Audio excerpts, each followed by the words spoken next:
Crioso, and welcome back to Ancient Wales, Episode 4, Warriors and Warfare in Iron Age Britain.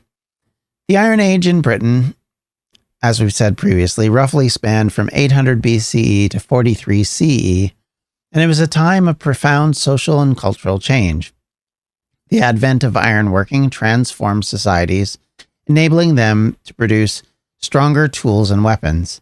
This innovation coincided with the rise of tribal kingdoms and the increasingly complex social structures that defined Britain at the time.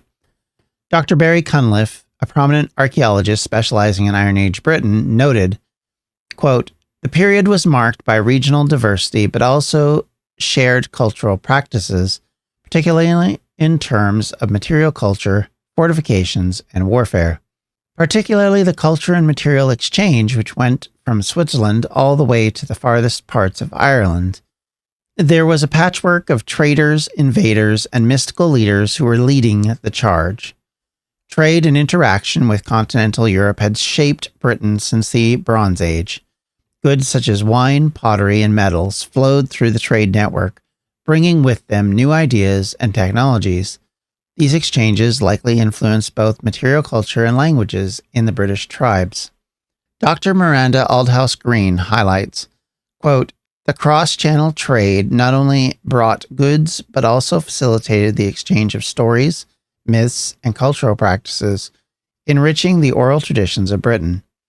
In Britain of that period, both of the early and mid-Iron Age, there was a patchwork of various types of groups. Some may have been tribes, others kingdoms, and others looking similar to what we would describe as city-states in their formation. Certainly, people like Julius Caesar saw Britain as a mishmash of various types of people, even if he put them into what we would consider a very racist, barbarian box, each with their own identity and territorial claims. These groups often engaged in warfare, not only for land, but also in resources, prestige, and control over trade routes. In other words, they were very human, like everybody else. So, what might be the cause of this increasing militant atmosphere in Britain? One that we have noted didn't exist as fully in the Bronze Age. Well, one explanation was the increasing colder temperatures, which were driving at least some from northern Britain south, and some from the coastal areas of Wales inland. These are small shifts, however. We're not talking about massive population shifting in the way we would see in later European stages, but rather they were minor in effect. Yet within that, we also have to keep in mind that the population of Iron Age Britain had exploded. It was now ranging over 1 million people. This would have been a substantial increase over the previous periods, and it would also have stressed the landscape as territory would now be needed and taken. In order to grow as much food as you may need more land as you grow in population. Thus, the demand for capturing more land, more resources, more animals suddenly becomes part of the legacy of this era. This population growth was partly made possible by the introduction of new crops, including improved varieties of barley and wheat, and an increase in farming of peas, beans, flax, and other crops.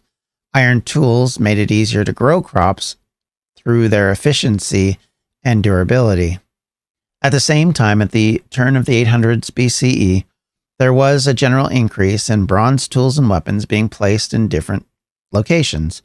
In some cases, they were buried in the ground with their people who had carried them, we believe. In others, they were then thrown into rivers and lakes, such as large deposits that were found in Llyn Fawr in Wales. A number of archaeologists have posited ideas around this complicated economic scarcity and what was driving this need to get rid of bronze tools. Now, in some cases, it could be religious. In another, it may be, as I said, economic. How do you appease the gods, if we were to go with a religious basis, who seem to be causing such rapid change in the lives of people, early death, starvation, and warfare influencing so much of the population? Can you appease the gods by giving back that which you took from the earth? That's the logic of the argument. This is, of course, at best, educated guesswork based on other locations, written documents, and other ways of measuring anthropological discoveries and cultures we've witnessed over the years. But it does, at the end of the day, fit and make some sense to what we're seeing. It makes zero sense to deposit so many swords and spear points into water sources unless there's some overriding reason. Certainly, it makes far more sense than some capitalistic reason of driving the bronze economy, so to speak, which makes very little sense, I would argue, unless you were a Bronze Age blacksmith trying to, wring out a few more cows out of people for their swords or whatever it is you're trading for. All of these things have to be measured against that kind of argument. And that's why I think it makes it very elusive to be able to identify what's going on. Iron Age Britain has been an elusive teller of tales simply because we have to rely on records that are purely material in evidence rather than written documents, which we quite frequently, when looking at later ages, we rely in concert to what's going on. If you have a historical document that describes why something occurred, and then you have an archaeological site which then backs up that it occurred, it helps. It makes things easier to define and to grow into proper explanations. That's something we don't have in Britain at this time period, and so it's very difficult to gain a lot of knowledge. While we understand the day-to-day of people, it's a lot harder to take that day-to-day and measure it out into here's what's really happening. Like, for example, major war sites that we would think of don't necessarily pop up out of nowhere because quite frequently we have to have a lot of evidence of what's going on. And it's almost a miracle when we find sites from ages where there aren't written documentation that have these battles that have gone on and that they're easily told about or understood. So this is something we have to keep in mind when we're talking about this. And as we talk about this, we have to look at things like how were wars fought in Britain and what kind of developments were happening because of scarcity and growing populations bumping up against each other. How did this affect the day-to-day activities and the longer range activities of these various groups that we then meet when Julius Caesar arrives and later when Claudius and the rest of the Romans arrive?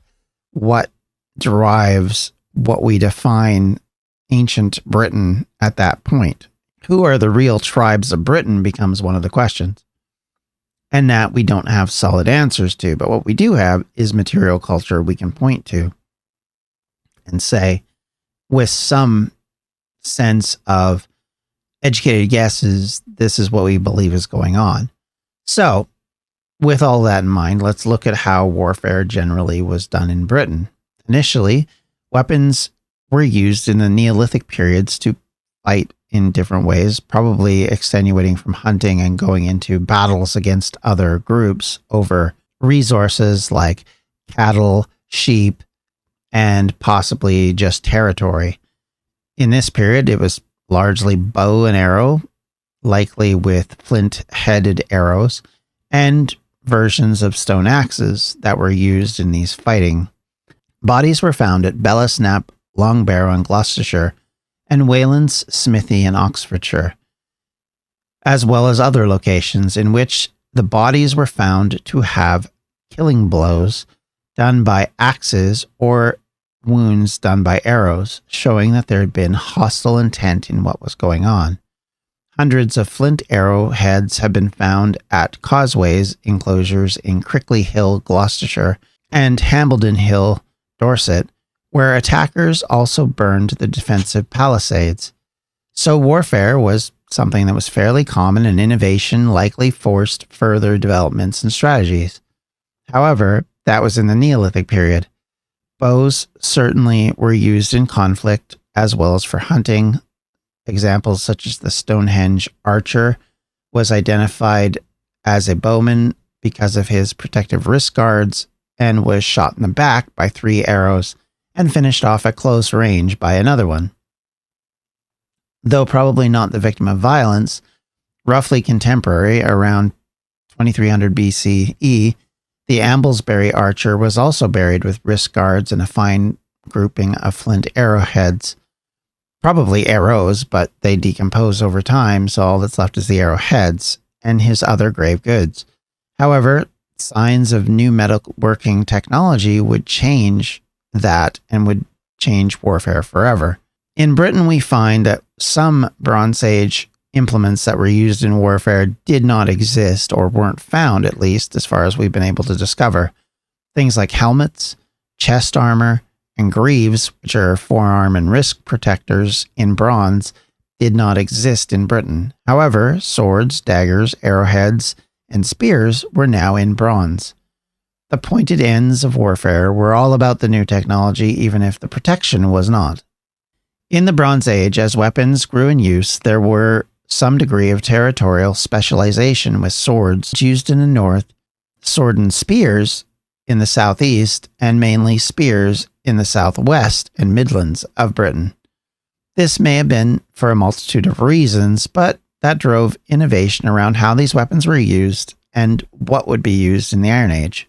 As pointed out a few episodes ago, the Bronze Age was perceived to be a mostly relatively peaceful period, and therefore it has been suggested that most weapons were about display and decoration and eventually ritual rather than war.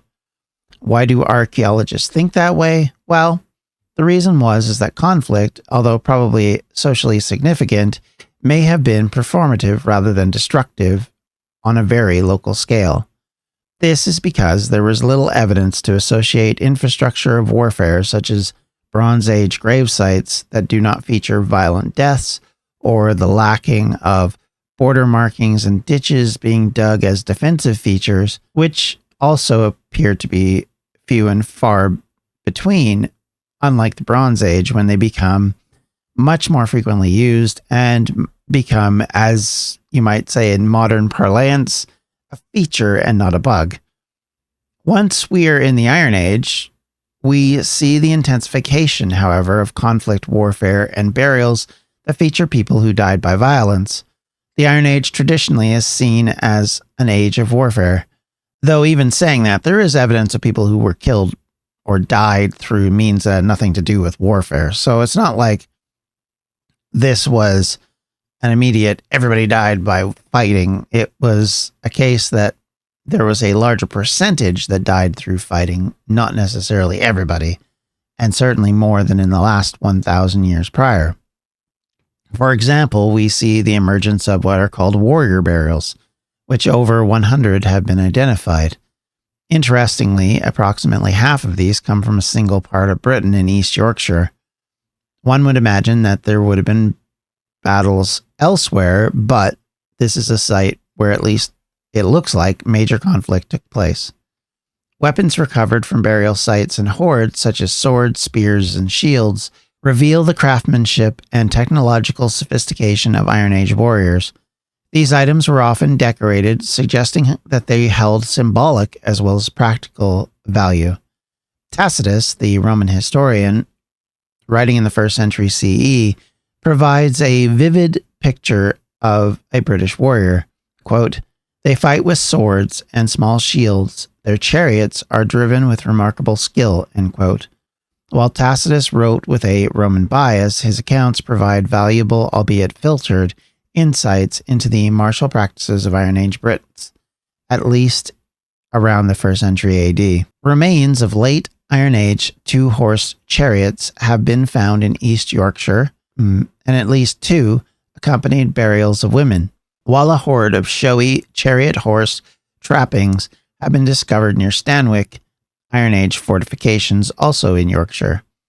These remains are too flimsy to have been used for chariot charges, as it would be described, but typify an individually heroic hit-and-run style of warfare proved to be no match for the Romans. In those cases, chariots were used to drive to the battlefield and act as transports for the infantry, who would then wait and pick up their charges after the battle. It Greek and Roman commentators provided the first written description of British war chariots. Chariots were the hallmark of Iron Age warfare in Britain, as noted by Julius Caesar in his account of his campaign from 55 to 54 BCE, one that we're going to go over in great detail later. He described Britain's use of chariots this way, quote, "They drive their chariots on all sides, hurling javelins, even as they leap down from their chariots and fight on foot." End quote. The chariot's dual role as weapon of war and symbol of status cannot be overstated. Archaeological finds such as the chariot burial at Wetwang in Yorkshire illustrate their importance. The Wetwang chariot, interred with a woman of high status, underscores the connection between chariots and elite identity. Sword and spears, however, were weapons that were for the use of ground troops, and they were more elaborate than what would be found with the Romans, as display seemed to have mattered almost as much as the utility in that case. Hilts often featured variations decorated with an anthropomorphic grip, which basically looked like human heads and bodies, sometimes very clearly so, in fact. Just as elaborate as the swords themselves are the scabbards which held them. At times, they would be leather, in other cases, bronze. Of course, leather versions would be harder to find and harder to evidence, but they would likely be owned, especially the bronze scabbards, by chiefs in the Iron Age or kings or whatever you want to describe them as. They themselves would have markings and artistic flourishes, which would obviously be about display over function. Another side of the making of swords was the marks that would be put on them by the makers of these swords to identify them as coming from a particular artist or blacksmith, depending on how you want to term that particular person. These markings were similar to what had been found in Europe, showing a pan-European trade of these items long before the Romans came to Britain. As we discussed, a lot of sword making was influenced by the culture near the central part of Europe that were developing Iron Age weapons and implements. In Orton Mere in Peterborough in 1983, there is an example of one of these swords. It was probably a ritual deposit, which of course is an offering to the gods or ancestors being placed in the water, similar to pre-Roman offerings that have been found in other parts of the Peterborough area. This would also be typical of lake and river deposits in Wales and other parts of Britain that we've mentioned many times now. Spears made up the other weapon of choice, and likely these were relatively cheaper to produce and therefore weapons that were used by groups who either did not have the ability to deck out their elites in swords, or possibly it was a regional preference, or it may have been weapons for people who could not afford swords, similar to how pikes were the weapons given to the lower class soldiers in the medieval and early modern period. And I would also add, didn't have the skill as, say, a proper archer would. Iron Age people used spears of different shapes and sizes. Most would have had speared heads made of iron, but sometimes they were sharp bone points that were used as well. Some looked narrow, similar to a Roman pilum, while others had broad heads that were much wider, looking a lot like an arrowhead, to use the description. Many spears were plain and undecorated, though there has been evidence of bronze being used in some of the decorative placements, and likely it was depending on culture and other reasons as to why they were decorated, i.e. the wealth of the local community and or possibly the peacefulness of the local community allowing them to do these things rather than mass production of weaponry needed by someone who's under threat constantly. Additionally, slings and stones were made as an assistant in projectiles along with arrows. There was evidence of use at various hill forts, most famously at the hill fort at Maiden Castle, which it is thought was a site of a major battle between the Romans and Celtic forces in the early part of the Roman invasion in the 1st century AD. What would an Iron Age warrior look like? While we can't get into massive detail, we can give you examples from Europeans who had introduction to them and on some of the archaeological finds that were made. Iron Age warriors typically wore tunics made from woven wool, often dyed using natural pigments derived from plants and minerals. These dyes would then be used to produce reds, blues, and yellow colors, which these bright colors were not just for aesthetic appeal, they also showcase the warrior's wealth and status. Obviously, the more expensive the dye, the more expensive it looks, the more elite it seems. Hair, of course, played a significant role in the projecting of images of power, especially when you have warriors who are not wearing helmets. Warriors often styled their hair in dramatic ways. The Greek writer Diodorus Siculus in the 1st century BCE described Celts this way, quote, "Their hair is blonde, but not naturally so. They bleach it. Some of them are clean-shaven, but others, especially those of high rank, shave their cheeks but leave their mustaches that cover the whole of their mouth." And this is where you get that classic image of Obelix in the Asterix comics, who has that massive mustache that covers his whole mouth. And that kind of image of the Celts as being in that kind of look and feel comes from these kind of descriptions. Body art, of course, is another fascinating aspect of Iron Age warrior culture.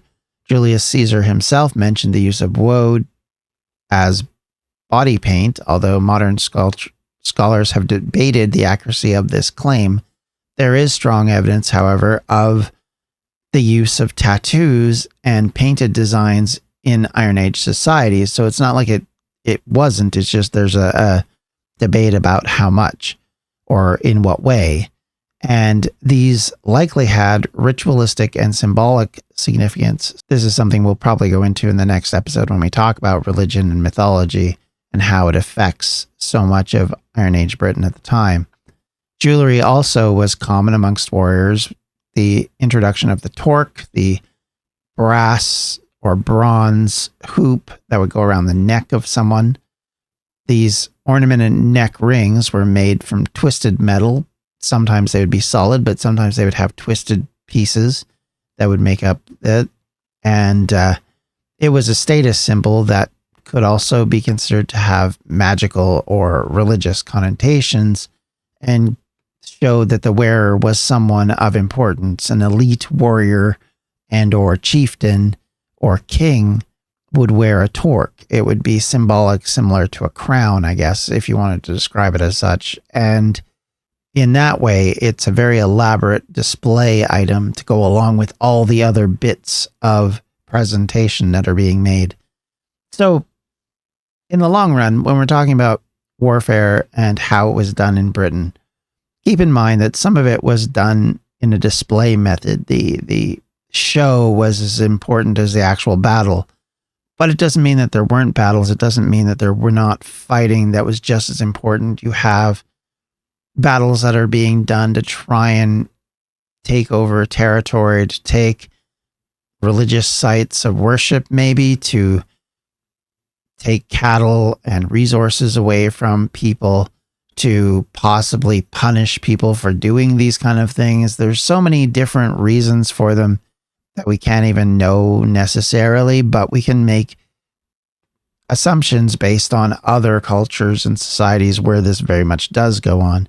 Think of native cultures in the Americas where fighting over cattle and sheep and other resources were a very big thing. And especially once the advent of the horse in the area, it also became about capturing other tribes' horses to be used elsewhere.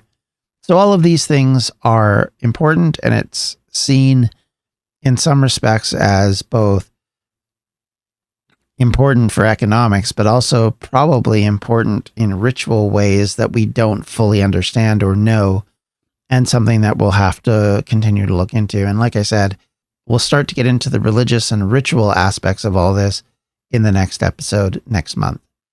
Thank you all for listening or watching today. I hope you enjoyed this episode. It was a lot of fun. And I hope that you, if you have any questions, comments, or concerns, you'll reach out to me at the Welsh History Podcast at gmail.com, or you can reach me at Blue Sky or Twitter or Instagram at Welsh History Pod, or on Facebook at facebook.com/Welsh History Podcast.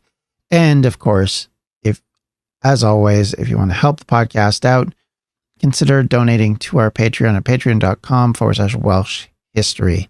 Thank you all once again. Have yourselves a tremendous day. We'll see you.